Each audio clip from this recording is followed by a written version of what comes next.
বলুন তো মা, আমরা ভগবানকে কখন ভালোবাসি? আমাদের স্বার্থে যদি কোনো জায়গায় একটু ঘাটতি হয়ে যায়, তাই না? মনে করুন কিছু একটা দরকার, কারোর ওপরে তালায় এখনো ছাদ হয়নি, কারোর, আমরা আবার বলি ভগবানকে আমি আর কিচ্ছু চাই না প্রভু, আর কিচ্ছু চাই না, শুধু যদি আমার একটা ছেলের মানে আমার বাড়ি একটা লক্ষ্মীমন্ত বৌমা তুমি এনে দাও, আমি আর কিচ্ছু চাই না। দেখুন আমাদের চাওয়া শেষ নেই।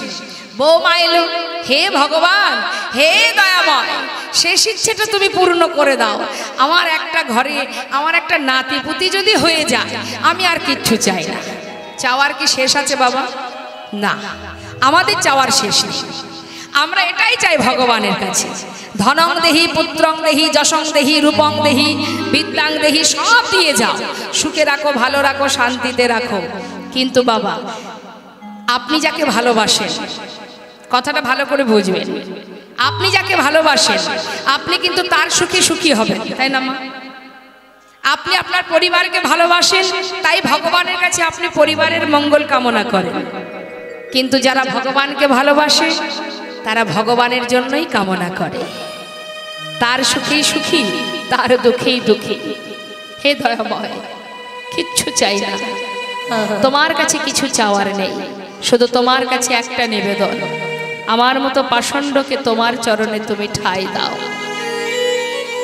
যেন তোমার চরণ ছাড়া করো না। নামাচার্য হরিদাস ঠাকুরের অঙ্গে যখন চাবুকের আঘাত পড়ছে বাবা, হরিদাস ঠাকুর মৃদু মৃদু হাসছেন আর বলছেন, প্রভু এ তো তোমারই পরীক্ষা, তুমি মারছো আমায়, আর আমি জানি তুমি কেন আমায় মারছো, আমায় পরীক্ষা করছো। যতই মারো না কেন আমার কোনো দুঃখ নেই, কারণ আমার এই দেহটা তো আমি তোমার চরণে সঁপে দিয়েছি, তাই আমার অঙ্গে যত চাবুকের আঘাত পড়বে সেই আঘাতের যন্ত্রণা তোমাকেই পেতে হবে। নিতাই গৌর হরি বল হরি। তাই আজ বৈষ্ণব মহাজন বললেন, হে জীব, কিচ্ছু করতে হবে না, নিজেকে সঁপে দাও ভগবানের চরণে, তার চরণে। তোমার দেয়া দেহ তোমার চরণে সঁপে দিলাম, সুখে রাখলেও তুমি রাখবে, দুঃখে রাখলেও তুমি রাখবে, যেমন তুমি রাখবে আমি তেমনই থাকবো, কিন্তু তোমায় ছাড়বো না প্রভু, তোমার চরণে আমি নিজেকে সঁপে দিলাম। তখন কি হবে? যখনই আপনি তার উপরে নির্ভরশীল হবেন, তখনই তার দায়িত্ব পড়ে যাবে আপনাকে রক্ষা করা। কিন্তু নিজের দায়িত্ব যদি নিজে নেন, তাহলে আর ভগবান আপনার দায়িত্ব নেবে না, দায়িত্ব তার উপরে ছেড়ে দিতে হবে।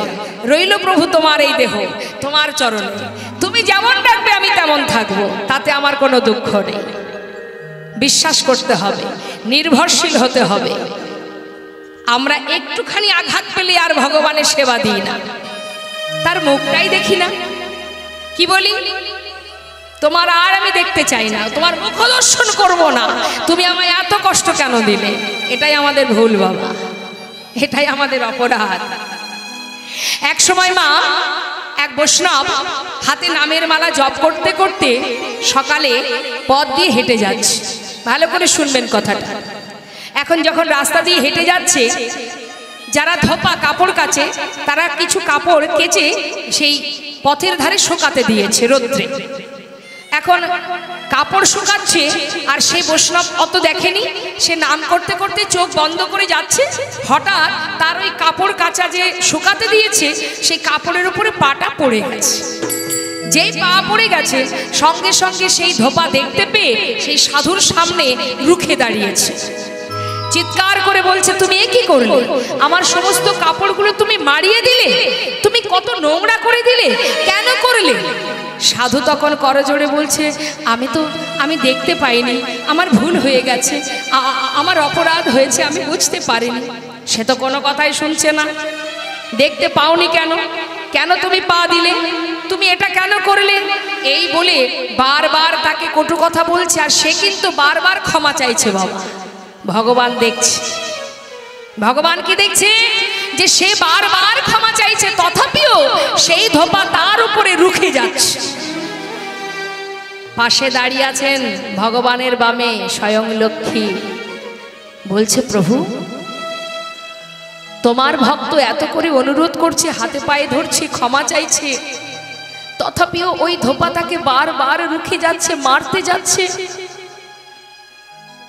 তুমি দেখতে পাচ্ছ? পাচ্ছি। বিলম্ব না করে প্রভু চিন্তা করলেন যে আমার ভক্ত যখন বারবার করজোড়ে ক্ষমা চাইছে, তারপরেও যখন ধোপা শুনছে না, তাহলে আমার ভক্ত তো তার কোনো প্রতিবাদ করছে না, মারছে। হাত লাঠি একটা জোগাড় করে নিয়ে সেই সাধুকে আঘাত করছে। যখন আঘাত করছে, প্রভু দেখলেন ভক্ত নিজেকে সঁপেছে আমার কাছে, আমার চরণে সঁপে দিয়ে তার গায়ে আঘাত পড়ছে, লাঠির আঘাত, তথাপিও সে বারবার করজোড়ে ক্ষমা চাইছে। তাহলে ভক্তকে রক্ষা করা আমার দায়িত্ব, ভক্তকে রক্ষা করতে হবে। প্রভু যেই না সিংহাসন থেকে উঠেছে, স্বয়ং লক্ষ্মী জিজ্ঞাসা করলেন, কোথায় যাচ্ছ? দেখছো না আমার ভক্ত বারবার ক্ষমা চাইছে, কিন্তু ওই ধোপা কিছুতেই কথা শুনছে না, ওর উপযুক্ত শিক্ষা দেব। আর আমি আমার ভক্তকে রক্ষা করতে চললাম। ছুটতে ছুটতে যাচ্ছে, এমন সময় প্রায় এসে গেছে, আর একটু বাকি। সেই সময় ধোপা কি করেছে বাবা, সে ওই ধোপা মারছে দেখে সাধু, সে এত সময় তো মার খেয়েছে বাবা, আর ধৈর্য ধরতে পারলো না, একটা লাঠি জোগাড় করে সেও ধোপাকে মারতে শুরু করে দিল। আর যেই না মারতে শুরু করেছে, প্রভু আমার সঙ্গে সঙ্গে আবার ফিরে চলে গেলেন। লক্ষ্মী জিজ্ঞাসা করলেন, তুমি ফিরে এলে প্রভু, তোমার ভক্তকে রক্ষা করলে না? বলে, লক্ষ্মী, যে নিজের দায়িত্ব নিজেই নিতে পারে, তার কাছে আমার আর কি দরকার? ও যদি সম্পূর্ণ আমার উপরে ভরসা করত, আমি নিশ্চয়ই ওকে রক্ষা করতাম। তাই বাবা, সবার আগে আমাদের তাকে ভরসা করতে শিখতে হবে, বিশ্বাস করতে হবে। কাকে বিশ্বাস করবে? তোমার সন্তান, তোমার পরিজন ভুল করবে, বিশ্বাস করো না। আজ যেমন আছে কাল বদলে যাবে, কিন্তু একজন বদলাবে না, কখনো বদলাবে না। যে তোমাকে এখানে পাঠিয়েছে, যার করুণায় তুমি আজ এখানে জীবিত আছো, যার করুণায় চলতে পারছো, কথা বলবার শক্তি পেয়েছো, সেই তোমার মাতা, সেই পিতা, সেই তোমার ভাই, সেই তোমার বন্ধু, সেই তোমার আপনজন, সেই তোমার সখা, সেই তোমার পুত্র, সেই তোমার কন্যা। আর সংসারটা শুধু একটা বিচিত্র নাট্য মঞ্চ, অভিনয় মঞ্চ। কখনো কারোর পুত্র, কখনো কারোর বাবা, কখনো কারোর স্বামী, চলছে অভিনয়। কিন্তু যিনি আমাদের পাঠিয়েছে, যত সময় তুমি ফিরে না যাবে, তত সময় যে তারই দায়িত্ব। তাই ভালোবাসলে, বিশ্বাস করলে তাকে বিশ্বাস করো। সে সুখে দুঃখে তোমার কাছে আছে। কাউকে বিশ্বাস করতে হবে না, একজনকে বিশ্বাস করো। কখনো যুক্তি দিয়ে ভগবানকে লাভ করবার চেষ্টা করবেন না, যুক্তির মধ্যে ভগবান থাকে না। কোনো জ্ঞান মার্গের ভক্তি দিয়ে ভগবানকে পাওয়া যায় না। তার জন্য চাই সরল সুবুদ্ধি স্বরূপ শুদ্ধ ভক্তি। শুদ্ধ ভক্তি দিয়ে ভগবানকে পাওয়া যায় বাবা, তার জন্য বিদ্যা বুদ্ধি জ্ঞান কিছুই লাগে না। দেখুন বাবা, সাধু সঙ্গ করলে সাধু হওয়া যায়, আর চোরের সঙ্গ করলে চোর হয়। কথায় আছে, করতাম যদি সাধু সঙ্গ প্রভু রাখতো আমায় ভালো, অসতের সঙ্গ করে বৃথায় জন্ম গেল। অর্থাৎ সৎ সঙ্গ করো, সৎ চিন্তা করো, সৎ ভাবনা ভাবো। তাহলে বাবা আমাদের ঘাটে মাঠে বাজারে চলতে ফিরতে সর্বদাই সতের সঙ্গ করতে হবে, অসৎ সঙ্গ করলে হবে না। অসৎ সঙ্গ ত্যাগ করতে হবে, সৎ সঙ্গ করলে তবেই তুমি তোমার চিত্ত শুদ্ধ হবে, তুমি সঠিক পথে পরিচালিত হবে এবং গোবিন্দ সদা সর্বদাই তোমাকে সহায় থাকবেন। তার একটা সুন্দর দৃষ্টান্ত দিই, শুনুন। এক বনের ভিতরে 10 জন ডাকাত প্রতিদিন সারা রাত ধরে ডাকাতি করে, আর সন্ধ্যা হওয়ার সাথে সাথে ওই বনের ভিতরে গা ঢাকা দিয়ে থাকে, মানে দিনের বেলা গা ঢাকা দেন, আর রাত হলেই বেরিয়ে যায়। ডাকাতি করতে যাচ্ছে, সারা রাত ধরে ডাকাতি করে, আর ঠিক যখন ভোর হয় তার আগে ওই বনের ভিতরে একটা নদী আছে, সেই নদীতে স্নান করে। নিতাই গৌর হরি বল। তা বাবা সারা রাত ধরে ডাকাতি করে ভোরবেলা যখন নদীতে স্নান করছে সেই সময় দেখছে যে ওই 10 জন ডাকাত কি দেখছে যে ওরা যে ঘাটে স্নান করছে তার পাশের ঘাটে আরো একজন ব্যক্তি সেও স্নান করছে। এখন এই 10 জন ডাকাত মনে মনে চিন্তা করছে বাবা যে আমরা যেমন ডাকাতি করে এসেছি এখানে, নিশ্চয়ই ও কোথা থেকে ডাকাতি করে তবে এসে স্নান করছে। যে যেমন ব্যক্তি তার ভাবনা চিন্তা তো তেমনই হবে, তাই গৌর হরি। এবার সে চিন্তা করছে তাই তো, এই বন্ধু এদিকে আয়, শোন বলছি আমরা যেমন ডাকাতি করে এসেছি ও বোধহয় কারোর বাড়ি থেকে ডাকাতি করে এসেছে, তাই না? শোন চল যাই আমরা একটু গিয়ে সবাই মিলে একটু সাক্ষাৎ করে আসি। হ্যাঁ, সবাই মিলে গিয়ে বলছে এই যে বন্ধু, এই যে কার বাড়ি থেকে ডাকাতি করে এলে? বলছে দেখো আমি তো ডাকাত নই বাবা, আমি এসেছিলাম নদীতে স্নান করতে, ঘরে গিয়ে ভগবানের সেবা করব। ও তুমি ডাকাত নও, তাহলে তুমি স্নান করতে এসেছো বাড়ি থেকে ভগবানের সেবা দেবে? তাই আরে এদিকে শোন না, ও তো ডাকাত নয়, কিন্তু আমরা যে ডাকাতি করি সেটাও বুঝে ফেলেছি, তাই না? এখন ওকে যদি ছেড়ে দিই ও তো গ্রামে গিয়ে সবাইকে জানিয়ে দেবে, তাহলে হয়তো আমাদের শেষকালে মরেই যেতে হবে, বেঘরে প্রাণ হারাতে হবে। এক কাজ কর, ওকে আর গ্রামে ঢুকতে দেওয়া যাবে না, ওকে আমাদের দলে ভিড়িয়ে নে। হ্যাঁ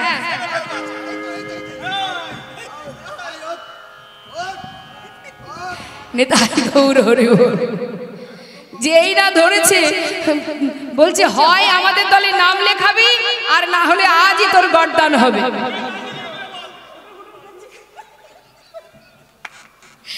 চিন্তা করছে বাবা আগে তো বাঁচি, তারপরে না হয় চিন্তা পরে হবে। বলছে ঠিক আছে ভাই, তোমরা আমায় মেরো না, আজ থেকে তোমাদের দলে আমি নাম দিয়ে দিলাম। নাম দেওয়াতে কি হলো, অন্তত বেঁচে তো থাকলো, পরের চিন্তা পরে হবে। এখন হয়েছে কি মা, দলে হলো কতজন? 11 জন। প্রতিদিন দলের ভিতরে একজন পান্ডা হয় বাবা, দলের পান্ডা মানে সর্দার, সে যা বলবে বাকি সবাই তাই করবে। এবার প্রতিদিন এটা হচ্ছে দলের একটা নিয়ম। এখন প্রতিদিন একজন করে দলের পান্ডা হতে হতে আজকের দায়িত্ব পড়েছে ওই সাধু। হ্যাঁ রে এই ভাই, আজকে কিন্তু তুই দলের পান্ডা, তুই যা বলবি আমরা তাই করব। সাধু চিন্তা করছে এতদিন তো ভগবানের সেবা করেছি, দেখি আমার গোবিন্দের কৃপায় এদেরকে সৎ পথে নিয়ে যেতে পারি কিনা, চেষ্টা করেই দেখি। ঠিক আছে, তাহলে আজ আমি যা বলবো তোমরা তাই করবে তো? হ্যাঁ বেশ, তাহলে শোনো, এই নাও একটা ফর্দ লিখেছে বাবা, তার মধ্যে কি কি লিখেছে? কি কি লিখেছে? হ্যাঁ, পাঞ্জাবি, জপের মালা, খুর, কাঁচি, সব কিছু সব সুন্দর করে লিখেছে। নামের মালা, জপের মালা, তুলসীর মালা সব লিখেছে। এবার সুন্দর করে সাধু সবার কেশ মুন্ডন করে আবার একটা করে শিখা রেখেছে মা মাথায়, শিখা রেখে নতুন ধুতি গেঞ্জি পরিয়ে হাতে একটা করে জপের মালা দিয়েছে। কিচ্ছু করার নেই, পান্ডা যা বলবে তাই করতে হবে। এবার বলছে চলো, যেখানে প্রথম দেখা হয়েছিল তোমাদের সাথে আমার সাথে সেখানে চলো। কিচ্ছু করার নেই, যেতে হবে। সবাই মিলে গেছে। যে নদীতে স্নান করতে গিয়ে দেখা হয়েছিল সেই নদীর পাড়ে সবাই এক সারিতে বসেছে। বসে বলছে নাও এবার আমার সঙ্গে সবাই মিলে হরিনাম করো, নিতাই গৌর হরি। শাস্ত্রে বললেন বেদ ও বিদ্যা দুহু কিছু নাকি জানতো, সে যদি গৌরঙ্গ করে সার, ঠাকুর নয়নানন্দেতে ভনে সেই তো সকলই জানে, সর্বসিদ্ধি কর তলে তার, নিতাই গৌর হরি।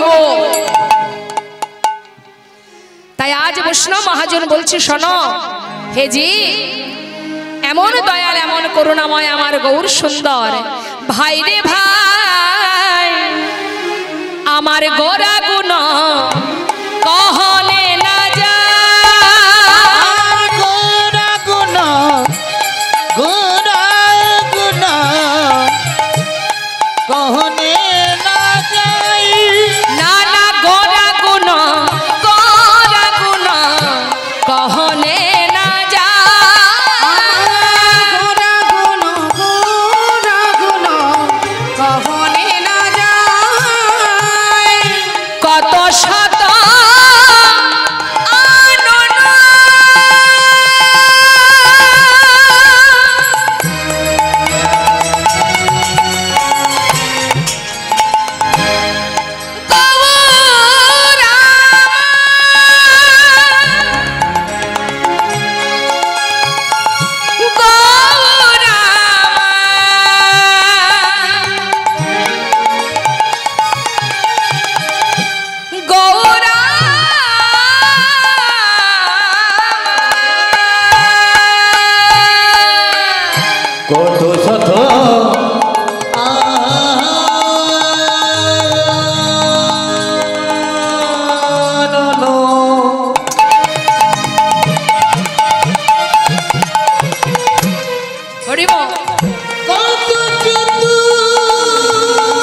নাহি আর বরনিয়া বরনিয়া ওরে নাহি পায় চতুর্মুখে যে নাম বলিতে না রে চতুর্মুখে যে নাম বলিতে না রে চতুর্মুখ কার বাবা মায়েরা বলুন চারটে বদন কার ব্রহ্মা যে মহাজন পদাবলী লিখেছেন তিনি বলছেন যে যার চারটি বদন সে চার বদনে ভগবানের গুণমহিমার কথা বলে শেষ করতে পারে না আর আমার তো একটা বদন আমি কত বলবো তার কথা চতুর্মুখে যে নাম বলিতে না রে চতুর্মুখে যে নাম বলিতে না আমি রে এক বদনে কত বলবো ওই চতুর্মুখে যে নাম বলিতে না রে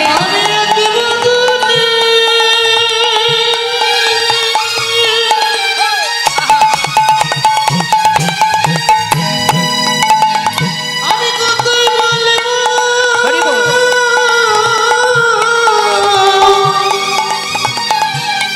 ওই না চতুর্মুখী যে নাম বলতে না আমি এক বদনে কত বলবো আমার গোরার গুণের কথা তাই গৌর হরি বল। আমার গোড়ার গুণের কথা এক বদনে বলবো ওই কত আমার গোড়ার গুণের আমি কথা এক বদনে বলবো কত চতুর্মুখী যে নাম বলতে না আর বরনিয়া বরনিয়া ওরে নাহি পায় বরনিয়া ওর নহে পায় জয় রাধেশ্যাম আমাদের গৌর কথাকে গৌর চন্দ্রিকাকে এবার বিশ্রাম রাখবো সবাই আমরা একবার যে মহাজনের পদাবলী আস্বাদন করছি সেই মহাজনের চরণে প্রণাম জানাবো তারপরে চলে যাব আমাদের লীলা কথায় কি বলছে মহাজন বেদ বিদ্যা দোহ কিছু নাহি জানত বেদ বিদ্যা দুহ কিছু নাহি জানো ও গো সে যদি গৌরঙ্গ করে আর সে যদি গো রঙ্গ করে সার আজি নয়ন আনন্দিতে ভনে সেই তো সকলে জানে নয়ন নন্দেতে মনে সেই তো সকলি জনে সর্বসিদ্ধি কর তলে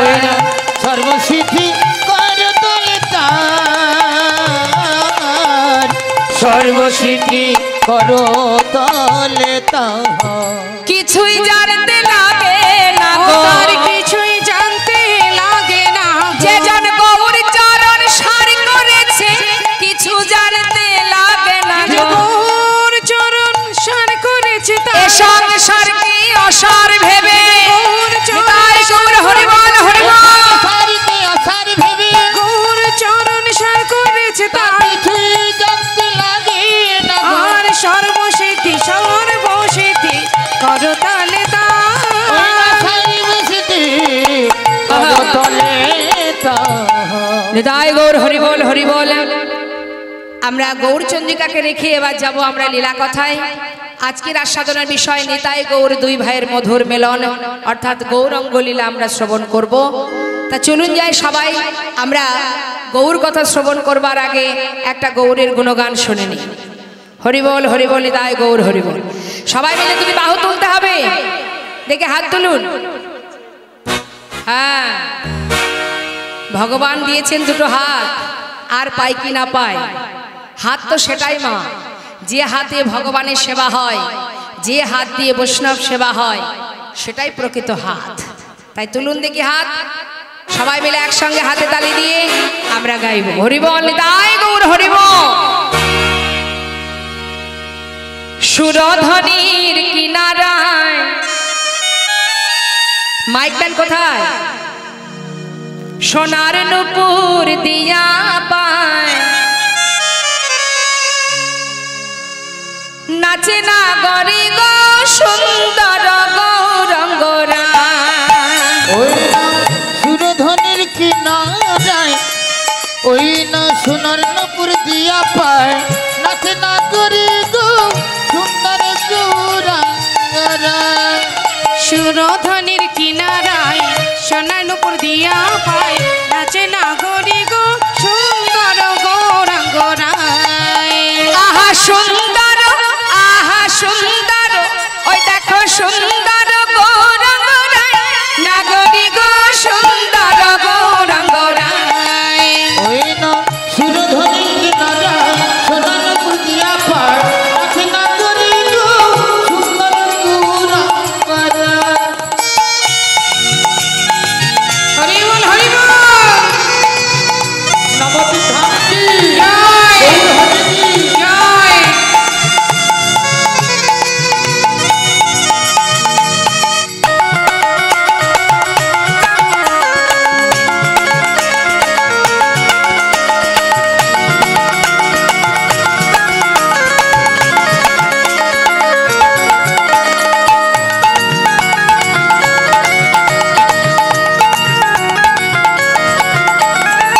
সুন্দর কপালে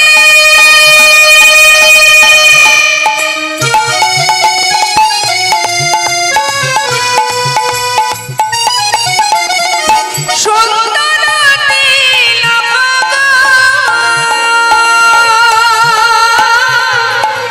ওই না সুন্দর কপালে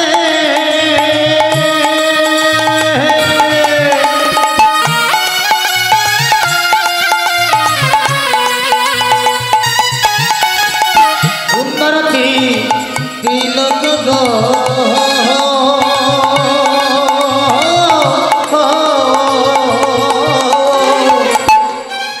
সুন্দর কাকে বলে? সেজে গুজে থাকলে সুন্দর? ও সুন্দরের কোনো দাম নেই, আবার জল দিয়ে ধুয়ে ফেললে যা ছিল তাই। সুন্দর তো বাবা সেটাই যার অঙ্গে না আছে দামি বসন, না আছে দামি অলংকার, কোনো বেশ বিন্যাস নেই, তথাপিও সেই দেহ সেই অঙ্গ সুন্দর থেকেও সুন্দরতম দেখায়। সেটাই তো রূপ মা।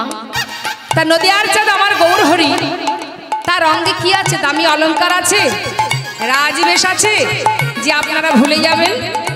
কি দেখে ভুলেছেন তাহলে? কিছুই তো নেই, কোনো অলংকার নেই, কোনো দামি বসন নেই, কিচ্ছু নেই। বৈষ্ণব মহাজন বলেন যার রূপ দেখলে ত্রিভুবন ভুলে যায়, সেই তো রূপ। বলছে সুন্দর কপালে সুন্দর তিলক, আর তো কিছু নেই।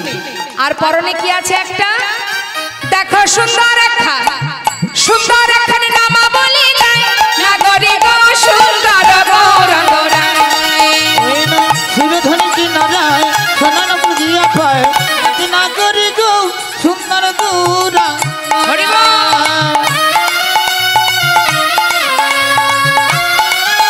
চূড়াঙ্গরায়।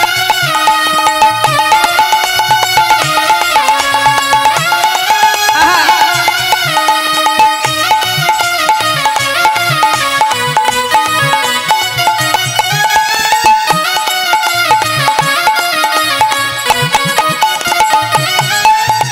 সুন্দর নয়নে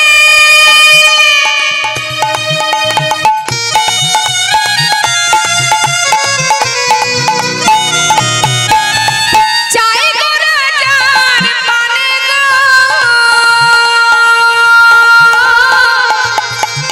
ওই সুন্দর নয়নে চাই গো রাজার পানে গো। সে যদি একবার কারোর দিকে তাকায় মা, কথাটা কত সুন্দর।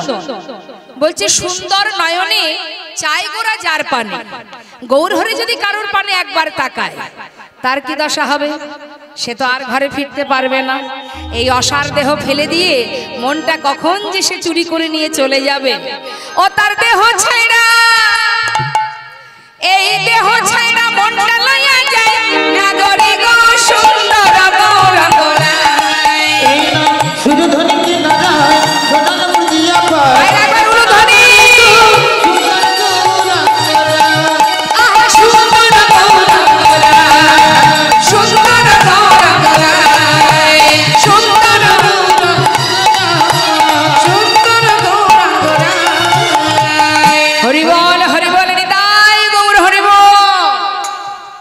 নদিয়ার চাঁদ আমার গৌর সুন্দর শ্রীধাম নবদ্বীপের মাঝে এই ঘড়িকলি যুগে সচী মায়ের কোল আলো করে আসার পর তিনি বিদ্যাভাসে দিগ্বিজয়ী পণ্ডিত হন মা। যখন তিনি পণ্ডিত হলেন, বড় হলেন, বাল্যলীলা সম্পন্ন করলেন, তারপর তারই পিতা জগন্নাথ মিশ্র তিনি যখন দেহোত্তর হন, মানে ইহলোক ছেড়ে পরলোক গমন করেন, তখন স্বয়ং প্রভু আমার গয়াধামে গিয়ে বিষ্ণু পাদপদ্মে পিতার জন্য পিণ্ড দান করে এলেন। পিণ্ড দান করে ঘরে ফিরে এসে এই কলিহত জীবের উদ্ধারের জন্য তিনি প্রতিনিয়ত শ্রীবাসের ঘরে সারা রাত্রি ধরে হরিনাম কীর্তন করতেন। তা যখন প্রভু আমার শ্রীবাসের ঘরে হরিনাম কীর্তন করছে বাবা, এখন একটা প্রশ্ন হয়তো আপনারা জিজ্ঞাসা করতেই পারেন যে মা, নবদ্বীপে মহাপ্রভু শ্রীবাসের ঘরে হরিনাম করে, তা নবদ্বীপে কি শ্রীবাসের ঘর ছাড়া আর কারোর ঘর ছিল না? শুধু শ্রীবাসের ঘরেই কেন হরিনাম করে? কারণ আছে মা, কথা দিয়েছিলেন প্রভু। কি কথা বলেছিলেন শ্রীবাস পণ্ডিতকে? এ যুগে নয়, এই কলিযুগে নয়, 3 যুগে সত্য ত্রেতা দ্বাপর, এই 3 যুগে দেবর্ষি নারদ, সত্যযুগের কথা বলছি, দেবর্ষি নারদ যখন প্রভুকে গুনগুন করে বদনে নাম শ্রবণ করাচ্ছে মা, সেই সময় প্রভু বলেছিলেন, দেবর্ষি তোমার মুখে নাম শুনছি ঠিকই, কিন্তু এই নামের সাথে যদি একটা বাদ্যযন্ত্র বাজতো তাহলে শুনতে আমি আরো বেশি খুশি হতাম, আমি তৃপ্তি পেতাম, আনন্দ পেতাম। করজোড়ে দেবর্ষি নারদ বললেন, প্রভু সে না হয় বুঝলাম, কিন্তু আমি আর বাদ্যযন্ত্র কোথায় পাবো বলো? তখন ভগবান বললেন, এক কাজ করো, তুমি দেবীর সরস্বতীর কাছে চলে যাও, তাকে গিয়ে আমার কথা বলবে, নিশ্চয়ই সে তোমায় একটা ব্যবস্থা করে দেবে। দেবর্ষি নারদ চলে গেলেন সরস্বতীর কাছে। দেবী, স্বয়ং প্রভু পাঠিয়েছেন তোমার কাছে একটা বাদ্যযন্ত্রের জন্য, যে যন্ত্র বাজিয়ে আমি নাম গাইলে তবেই প্রভু খুশি হবেন। এই কথা শুনে দেবী বিলম্ব না করে নিজের হাতের বীণাটি দিয়ে দিলেন দেবর্ষি নারদকে। বললেন, দেবর্ষি এই নাও, আমার এই বীণা তুমি নিয়ে যাও, এই বীণা বাজিয়ে তুমি প্রভুকে সুখ প্রদান করবে। এ তো অল্প ভাগ্যের কথা নয়, ভগবান পাঠিয়েছেন আমার কাছে, আমি তার কৃপা পাই বা না পাই, কিন্তু এই বীণা তোমায় আমি দিয়ে দিলাম, নিয়ে যাও। সেই বীণা বাজিয়ে দেবর্ষি নারদ প্রভুকে নাম শ্রবণ করাচ্ছেন। ভগবান বলে উঠলেন, দেবর্ষি তোমার বদনে নাম শ্রবণ করে আমার এক জনমে স্বাদ মিটবে না, এক জনমে মিটবে না, পরপর 3 জনম তুমি নাম আমাকে শোনাবে, আর 4র্থ জনমে আমি তোমাকে নাম শ্রবণ করাবো। তাই সত্য ত্রেতা দ্বাপর এই 3 যুগে দেবর্ষি নারদ প্রভুকে নাম শ্রবণ করিয়েছে বীণা বাজিয়ে, আর এই কলিতে সেই দেবর্ষি নারদই হলেন শ্রীবাস পণ্ডিত, যার ঘরে মহাপ্রভু সর্বদাই নাম করে চলেছেন। নিতাই গৌর হরি বল। আজও আমার প্রভু শ্রীবাসের ঘরে হরিনাম করছে মা, ভক্তগণকে নিয়ে লীলার পাশে দাঁড়িয়ে মহাজন বলছে, দেখো দেখো সুন্দর লালা সচির দোলহালা নাচত শ্রী হরি কীর্তন সুন্দর লালা সচির দোলালা নাচত শ্রী হরি এই কীর্তন মেলা ভালে চন্দন আর তিলক মনোহর ভালে চন্দন তিলক মনোহর অলকা শোভন কপাল মে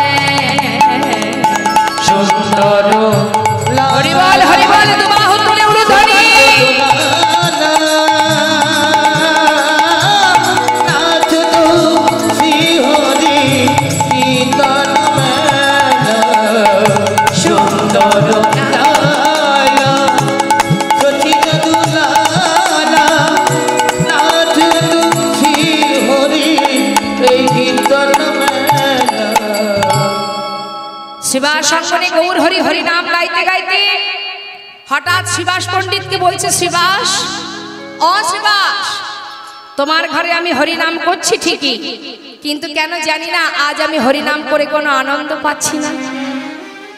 একটা কথা জিজ্ঞাসা করব, বলো দয়াময়। শিবাস, এই নবদ্বীপের মাঝে আমি সবাইকে দেখতে পাচ্ছি, একজনকে তো দেখতে পাচ্ছি না, কে সে? শিবাস পণ্ডিত বলছে, ও প্রভু, কার কথা বলছো তুমি? শিবাস, তোমরা তো সবাই বলো আমি নাকি ব্রজের কালা। ও শিবাস, একবার বলো শিবাস, তবে কোথায় আমার দাদা বলা? আমি নাকি বুঝে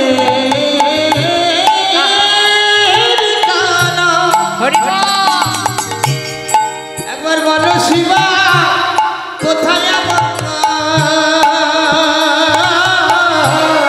ওই দাদা বলা? তারি আদর্শনে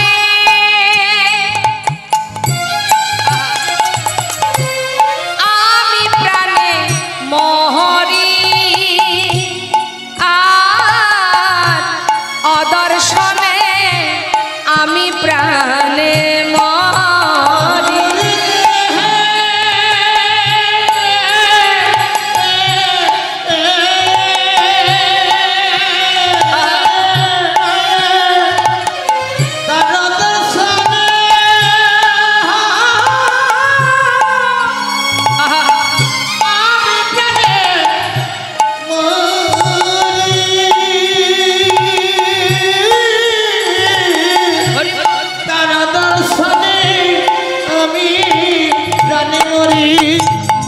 বলো শিবাস, তরা করি, বলো শিবাস, তারা করি, বলো কোথায় আমার হলধারি, বলো শিবাস একবার তরা করি, কোথায় আমার হলো ধারি, বলো শিবাস, তারা করি।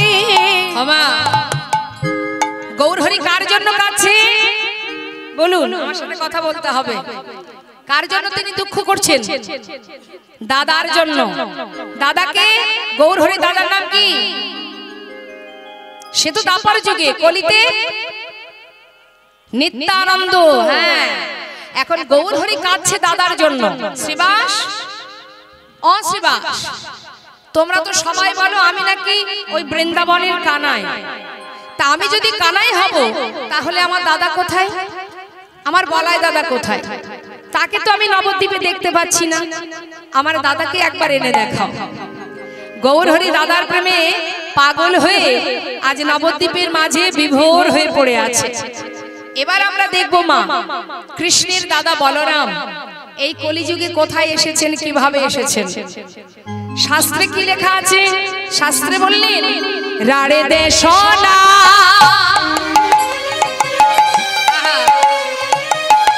এক চক্র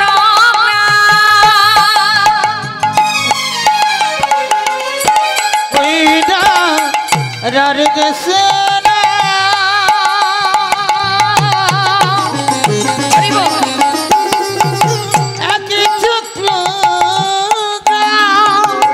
হারাই পণ্ডিতের ঘর শুভ মাঘ মাস শুক্লা ত্রয়োদশী জনমিলা হলধর। শুভ মাঘ মাস শুক্লা ত্রয়োদশী জন্মিলে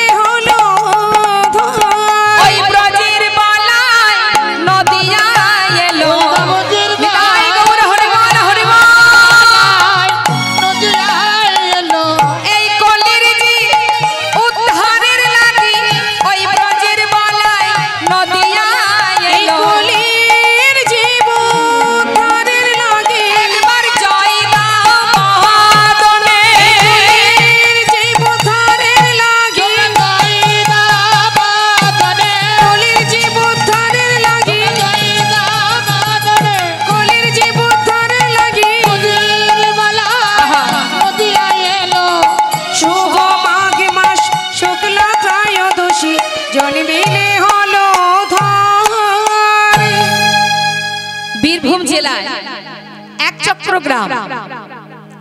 এই বীরভূম জেলার একচক্র গ্রামটা কোথায়? হরে কৃষ্ণ। কি হয়েছে এত কথা কেন? কোন সঙ্গী চলে যাচ্ছে নাকি? যাচ্ছে না? চিন্তা করছি সঙ্গী খেতে বসেছে, আমার বোধহয় আর খাওয়া হলো না, সন্ধ্যা পর্যন্ত চলবে। হ্যাঁ, খাওয়ার অভাব হবে না এখানে। ভগবানের কাছে এসেছে, না খাওয়ি আপনাকে পাঠাবেন না গোবিন্দ। একটু মন দিয়ে শোনেন। বীরভূমে তারাপীঠে গিয়েছেন নাকি সবাই? তারাপীঠ থেকে একটু এগিয়ে গেলেই বাবা এই নিত্যানন্দ প্রভুর যেখানে আবির্ভাব স্থান, সেই জন্মস্থান, সেটা ওই একচক্র গ্রামে। ওই একচক্র ধামে এলেন এক পণ্ডিতের ঘরে। তবে দেখুন, বৃন্দাবনে কৃষ্ণের দাদাজি বলরাম তিনি কিন্তু কলিযুগে দুটো অংশ নিয়ে এসেছে মা, দুই ভাগ হয়ে। এক অংশ নবদ্বীপে, আর এক অংশ রাঢ় দেশের মাটিতে, মানে এই বীরভূম জেলা। তা বীরভূম জেলায় যিনি এসেছেন পণ্ডিতের ঘরে, তিনি হলেন, তাকে নাম দিলেন কুবের, মা বাবা নাম দিয়েছে কুবের। আর বাকি যে অর্ধেক অংশ, যেটা নবদ্বীপে, নিমায়ের দাদা বিশ্বরূপ রূপে এসেছেন। নিতাই গৌর হরি। এখন যত সময় দুই শক্তি এক না হবে, তত সময় তো পূর্ণ শক্তি হবে না। আর পূর্ণ শক্তি যত সময় না পাবে, তত সময় নিতাই চাঁদ নিজেকে চিনতে পারবেন না। তাই বিশ্বরূপ, মা সচী মায়ের বড় ছেলে বিশ্বরূপ, তিনি যখন সন্ন্যাসী হয়েছিলেন, তখন তার নাম হয় শঙ্করারণ্যপুরী। এই শঙ্করারণ্যপুরী তিনি বাকি অর্ধেক অংশকে পাবার জন্য তিনি নানা তীর্থ ঘুরে বেড়াচ্ছে। তা যখন তিনি ঘুরে বেড়াচ্ছে, এদিকে মায়ের কোল আলো করে এসেছে কুবের, মাতা পদ্মাবতী, ছেলে নাম দিয়েছে কুবের। হারায় পণ্ডিত আর পদ্মাবতীর ঘর আলো করে কুবের একটু একটু করে বড় হচ্ছে। একমাত্র পুত্র সন্তান, আদর ভালোবাসা দিয়ে তার ক্ষমতা অনুযায়ী তারা মানুষ করছে সন্তানকে। কিন্তু করলে কি হবে বাবা, ভগবানের অংশ তো, তার লক্ষণ, তার ভাবধারা অন্যান্য বাচ্চাদের মতো নয়। অন্যান্য বাচ্চারা অনেক কিছু খেলা করে, কিন্তু কুবের কোনোদিন রামলীলা খেলা করে, কোনোদিন কৃষ্ণলীলা খেলা করে, এই হচ্ছে তার খেলা। তা যখন তার 12 বছর বয়স, এই ছোট্ট কুবের মাকে বলছে, মা, ও মা, আমাকে একটু সাজিয়ে দেবে? কাল খেলেছিলাম কৃষ্ণলীলা, আজ আমরা সবাই বনে গিয়ে রামলীলা খেলা করব, দাও না মা, সাজিয়ে দাও। মা কি করেছেন, সুন্দর করে কুসুম দিয়ে, ফুল দিয়ে ছেলেকে সাজিয়েছে। ছেলে মায়ের চরণে প্রণাম করে বলছে, মা, চললাম মাঠে খেলা করতে, ঠিক সময় মতো আমি চলে আসব, চিন্তা করো না। মায়ের চরণে প্রণাম জানিয়ে কুবের চলে গেল বন মাঝে। বনে গিয়ে সমবয়সী বন্ধুদের বলছে, আয় এদিকে আয়, কালকে কি খেলা করেছিলাম? কাল কৃষ্ণলীলা খেলা করেছি, আজকে আমরা সবাই কিন্তু রামলীলা খেলা করব, ঠিক আছে? আচ্ছা, তুই হনুমান হবি, ঠিক আছে, মানাবে তাই না মা? হনুমান সাজলে মানাবে না? তাহলে তুই হনুমান, কেমন? আর এই তো আমি জাম্বুমান। প্রত্যেকে সাজাচ্ছে, এক একজন এক এক রকমের বেশ পরিধান করছে, সাজছে মা। এই তাহলে তুই জাম্বুমান, তুই হনুমান, তুই রাম হবি, তাহলে তুই রাম। বেশ, এখন সকলে বলছে, ও কুবের, আমরা না হয় সাজলাম, এক একজন এক এক রকম হলাম, তুমি কি হবে? কুবের বলছে, আমি কি হব জানিস? লক্ষণ সাজিব।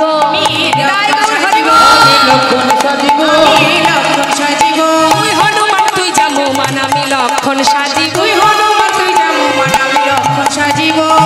ওই দেখুন হনুমানের মতো লাফাচ্ছে। হ্যাঁ, শোন, তাহলে আয়, আমরা সবাই মিলে একসঙ্গে খেলা করি। প্রত্যেকে সেজেছেন এক একজন এক এক রকম সেজে, এবার বনের মাঝে সবাই মিলে আনন্দ করছে, খেলা করছে, আর মুখে রাম গান গাইছে, মা রাম গুণগান করছে। রাম গুণগান গাইতে গাইতে মনের আনন্দে দিন কাটাচ্ছে। রাম সীতাপতি সুন্দর রাম, তুমি রাম সীতাপতি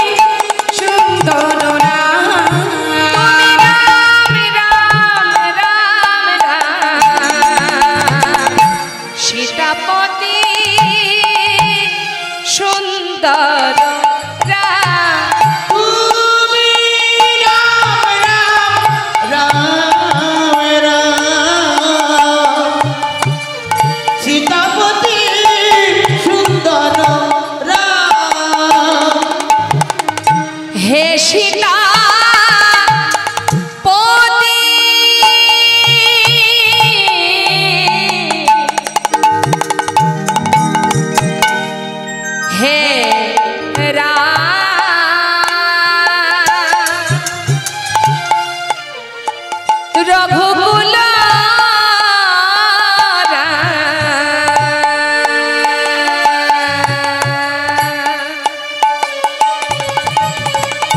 সীতাপতি নয়নাভিরা তুমি রাম রাম রাম তুমি রাম তুমি রাম তুমি রাম তুমি রাম তুমি রাম তুমি রাম তুমি রাম তুমি রাম রাম রাম তুমি রাম তুমি রাম তুমি রাম হে সীতাপতি অগতির গতি তুমি জানো কি বল্লভরা রাম সীতাপতি সুন্দর রাম তুমি রাম সীতাপতি সুন্দর রাম তুমি রাম রাম রাম রাম সীতাপতি সুন্দর রাম বনের মধ্যে খেলা চলছে মা, আর হঠাৎ কুবেরের বাড়িতে সেই সন্ন্যাসী এসে উপস্থিত। ওই যে বিশ্বরূপ, আহা, তিনি কি করলেন? দ্বারে এসে, পথের ধারে এসে ডাকছে, পণ্ডিত পণ্ডিত। হঠাৎ হারাই পণ্ডিত তাড়াতাড়ি করে বাইরে বেরিয়ে দেখছে পথের ধারে একজন সন্ন্যাসী বাবা। করজোড়ে জিজ্ঞাসা করলেন, সন্ন্যাসী বাবা তুমি কি আমাকে ডাকছো? হ্যাঁ পণ্ডিত, আমি তোমার ঘরেই এসেছি। আজ মধ্যাহ্নে তোমার গৃহে আমি প্রসাদ পাবো। নিতাই গৌর হরি। স্বয়ং সাধুগুরু বৈষ্ণব নিজে পায়ে হেঁটে যদি কারোর ঘরে আসে মা, জানবেন আপনার বহু জন্মের স্বীকৃতি। সেই জন্য আজ আপনার ঘরে বৈষ্ণব এসেছে। নিমন্ত্রণ করে সাধু বৈষ্ণবকে আনা যায় না বাবা। আর কারোর বাড়িতে যদি কেউ যে কোনো বৈষ্ণব যায়, কোনো ভক্ত যায়, কোনো সাধু যায়, আপনি জানবেন আপনার বহু জন্মের স্বীকৃতির ফল এটা। শাস্ত্রে বললেন মহন্তের স্বভাব হয় তারিতে পামর, নিজ কার্য নয় তবু যান পর ঘর। কেন যান? মহন্ত যারা হন, যারা সন্ন্যাসী হন, বৈষ্ণব হন, তারা কিন্তু নিজেদের স্বার্থের জন্য যায় না। যায় কি? আপনার কাছ থেকে কিছু টাকা নেবার জন্য যায়, আপনার ধন ঐশ্বর্য নেবার জন্য যায়। তাহলে কি নিজের জন্য সে যায় না? সে যায় কেন? পামর জীবকে উদ্ধার করার জন্য। নিতাই গৌর হরি বল হরি বল। অর্থাৎ যারা বৈষ্ণব হয়, শুদ্ধ বৈষ্ণব, তারা কখনো নিজের জন্য যায় না। আর যারা নিজের জন্য যাবে জানবেন তারা প্রকৃত বৈষ্ণব নয়। যারা শুধুমাত্র পাষণ্ডকে, পাপকে দূরীভূত করে, আমাদের হৃদয়ে যে পাপ আছে সেই পাপকে দূরীভূত করে সঠিক পথে নিয়ে যাবার জন্য। তাই তো শাস্ত্রে বললেন মহন্তের স্বভাব হয় তারিতে পামর, নিজ কার্য নয় তবু যান পর ঘর। এসেছেন আজ পণ্ডিতের ঘরে, পণ্ডিতের বড় আনন্দ। এ তো অল্প ভাগ্যের কথা নয়। বৈষ্ণব এসেছে আমার গৃহে, চরণধুলি পড়বে আমার ঘরে। সন্ন্যাসী বাবা তুমি ভিতরে এসো, আমার ঘরে এসো। ঘরে নিয়ে আসন পেতে বসতে দিয়েছে। চরণ ধৌত করলেন, চরণামৃত পান করলেন। তার স্ত্রী পদ্মাকে বলছে, পদ্মা শিগগিরই এসো। পদ্মা দেখো দেখো আজ আমার ঘরে বৈষ্ণব এসেছে। জানো পদ্মা, তিনি নিজেই বলেছেন আমার ঘরে সেবা করবে। পদ্মা যাও না, দেরি না করে সেবার আয়োজন করো। পদ্মাবতী বলছে, স্বামী ঘরে তো তেমন কিছু নেই, আমি কি করে বৈষ্ণব সেবা দেব? পদ্মা যেমনটা আছে তেমনটাই আয়োজন করো। তোমার যেমন ক্ষমতা তুমি তেমন আয়োজন করো। বাবা ভালোবেসে যদি আপনি নুন ভাতও খেতে দেন ভগবানকে, ভগবান তাতেই খুশি। ভালোবেসে দিতে হবে। আর মনে যদি পাপ রেখে হিংসা রেখে যদি রাজভোগও দেন ভগবানকে সেবা করবেন। তাই শুদ্ধ ভক্তি দিয়ে তুমি যেমনটা দেবে তিনি তাতেই খুশি। তাই আজ দেখুন মা, যেই না ঘরে এসেছে পদ্মাবতী রন্ধন করবে, হারাই পণ্ডিত বলছে জানো পদ্মা, বহু জন্মের সুকৃতি থাকলে অল্প ভাগ্যে হয় না গৃহে বৈষ্ণবের আগমন, অল্প ভাগ্যে হয় না গৃহে হরিনাম সংকীর্তন। বহু জন্মের সুকৃতি ছিল তাই তো তিনি এসেছেন আমার ঘরে। পদ্মাবতী মা রান্না করেছেন, রান্না করে বৈষ্ণব সেবা দিয়েছেন। সেবার পর সন্ন্যাসী ঠাকুর বলছে মা শোনো শোনো, ও মা সেবা তো হলো, এবার তোমরা দুজনে প্রসাদ পাও। সঙ্গে সঙ্গে পদ্মাবতী বলে উঠলেন সন্ন্যাসী ঠাকুর, 7 নয় 5 নয় আমার একমাত্র পুত্র, সেই যে সকালে বনে গেছে এখনো ফিরে আসেনি, আর আমার সন্তানকে ফেলে আমরা কি করে সেবা করব? এক কাজ করো, তুমি বিশ্রাম করো, আমার কুবের ঘরে এলে আমরা 3 জনে সেবা করে নেব। এই কথা বলতে না বলতে, মায়ের মুখের কথা শেষ হতে না হতে কুবের সীতারাম সীতারাম সীতারাম বলতে বলতে ঘরে আসছে। রাম সীতাপতি সুন্দর রাম, তুমি রাম সীতাপতি সুন্দর রাম, তুমি রাম রাম রাম সীতাপতি সুন্দর রাম নাম গাইতে গাইতে আসছে মা। হরিব গলে বনমালা,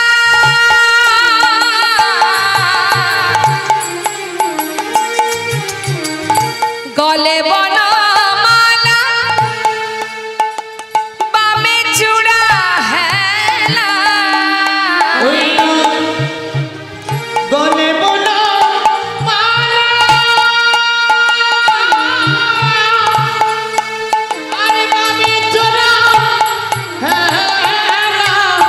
তুমি রঘুকুল তিলকরা, রাম সীতাপতি সুন্দর রাম, তুমি রাম সীতাপতি সুন্দর রাম, তুমি রাম রাম রাম রাম সীতাপতি।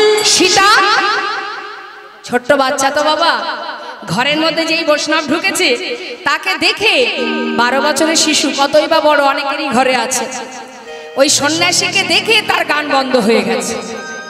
যেই গান বন্ধ হয়ে গেছে মাকে গিয়ে জড়িয়ে ধরেছে। মা উনি কে? মা বলছে বাবা উনি একজন বৈষ্ণব, যাও প্রণাম করে এসো। তাড়াতাড়ি করে মায়ের কথা মতো 1 পা 2 পা করে ধীরে ধীরে গিয়ে যেই না চরণে প্রণাম করতে যাবে, সঙ্গে সঙ্গে সন্ন্যাসী তার চরণটা সরিয়ে। কেন সরিয়ে নিলেন জানেন? মনে মনে বলছে আহা, মনে মনে, মুখে বলছে না। নিজে নিজেকে কখনো প্রণাম করে? কেউ জানুক বা না জানুক, তুমি তো জানো তুমি বা কে আর আমি বা কে। হ্যাঁ, নিজে কখনো নিজেকে প্রণাম করে? প্রণাম করো না। কুবের তাকিয়ে আছে মা সন্ন্যাসীর দিকে, দুজন দুজনের দিকে এমন ভাবে তাকিয়ে আছে, দেখলে মনে হচ্ছে তারা দুজন দুজনকে বহুদিন ধরেই চেনে। হরিব, কিন্তু মুখে তো বলতে পারছেন না। মুখে বলছি শোনো শোনো মা, তোমার ছেলে এসেছে, যাও এবার সেবা করো। 3 জনে প্রসাদ পেয়েছে বাবা।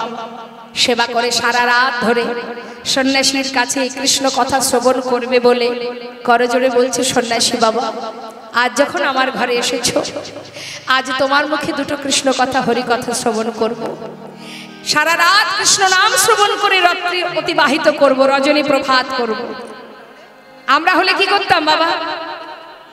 বাড়ি যদি গুরুদেব আসে আমরা কি করি? গুরুদেবকে বলি গুরুদেব কৃষ্ণ কথা পড়ে থাক, ও গুরুদেব আমার হাতটা একটু দেখে বলো তো দেখি কবে আমার জীবনে শান্তি আসবে। গুরুদেব আমার ছেলেটার এখনো কেন বিয়ে দিতে পারলাম না? জানো গুরুদেব আমার ব্যবসার ঠিকঠাক উন্নতি নেই, আমার স্বামীটার শরীর খুব খারাপ, আমার বাড়িতে এমন অঘটন ঘটছে গুরুদেব, কি করে আমার মঙ্গল হবে, উন্নতি হবে? আহা কি মা, আমরা তাই বলি তো গুরুদেবকে। ভগবানকে তাই বলি।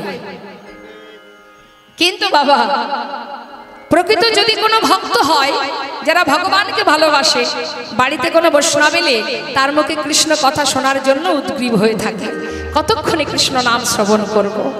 যেই না এসেছে সন্ন্যাসী, করজোড়ে বললেন পদ্মাবতী হারায় পণ্ডিত সন্ন্যাসী বাবা, এসেছে যখন চরণ ধুলি দিয়েছ যখন, তোমার মুখে সারা রাত আমরা কৃষ্ণ নাম হরি নাম শ্রবণ করব।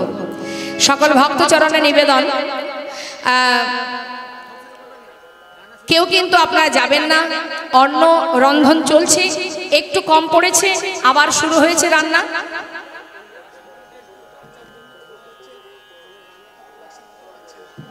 চিন্তা করবেন না, কটা বাজে এখন? কি আছে, ভগবানের প্রসাদ পেতে গেলে একটু ধৈর্য ধরতে হবে, কষ্ট করলে ঠিক ফল পাওয়া যাবে।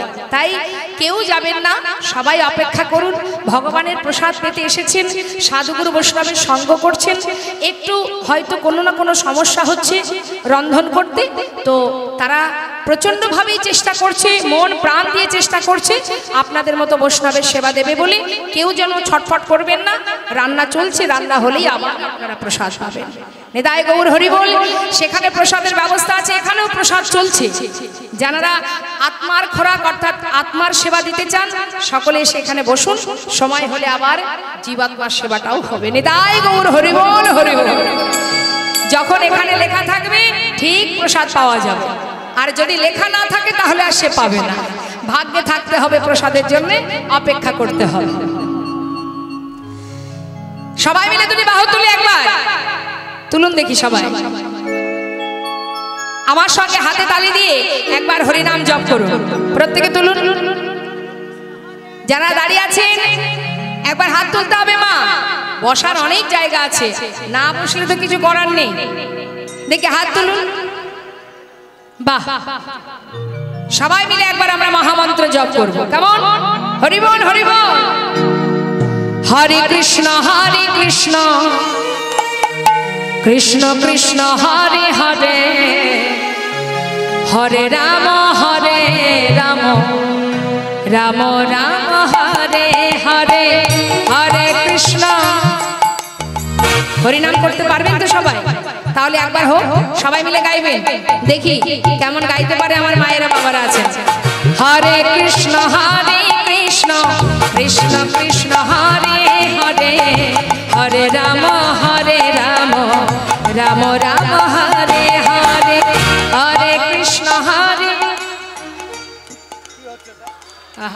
হরি বল। একাদশী তো কালকে, আজকে কি? বুঝতে পারছি, একাদশী তো কাল, আজকে নয় তো। প্রসাদের জন্য এসেছেন ঠিকই, প্রচন্ড খিদে পেয়েছে বুঝতে পারছি, কিন্তু তাই বলে এরকম বিড়বিড় করে গাইতে হবে? হরিনাম গাইতে গেলে কণ্ঠে যতটুকু সুর দিয়েছেন ভগবান, উচ্চস্বরে স্বতঃস্ফূর্ত নিয়ে গাইতে হবে। এদিকে ঝগড়া হয় বাবা, বাড়ি বাড়ি ঝগড়া হয় না? ওমা, আপনারা ঝগড়া করেন নাকি? দেখেছেন আমার বাবাই আছেন একজন সবাইকে বাঁচানোর জন্য, বলছে না না কোনো ঝগড়া হয় না এখানে। কি ভালো, কি ভালো। তা যাই হোক, যখন ঝগড়া হয় বাবা, পাশ থেকে কেউ বলে দেয় এই আর একটু জোরে চিৎকার কর।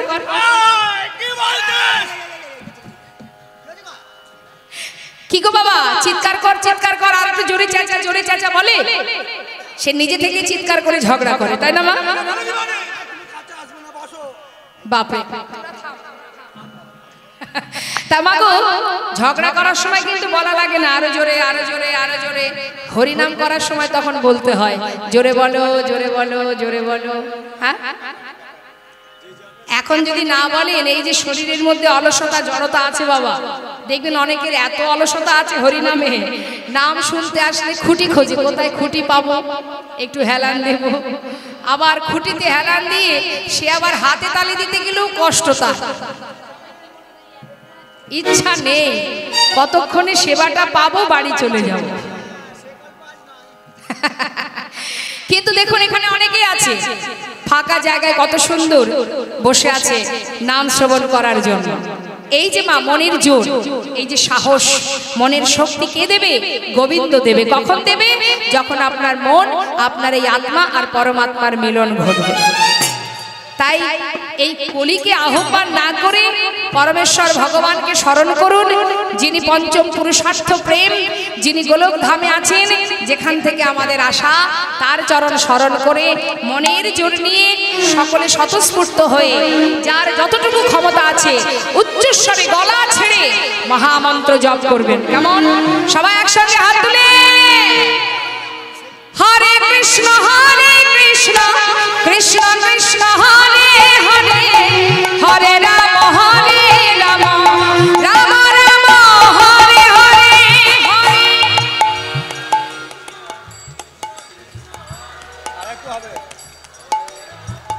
আরেকটু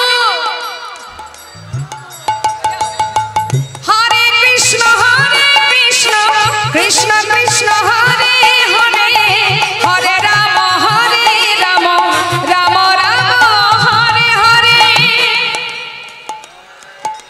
বাবা খুব সুন্দর।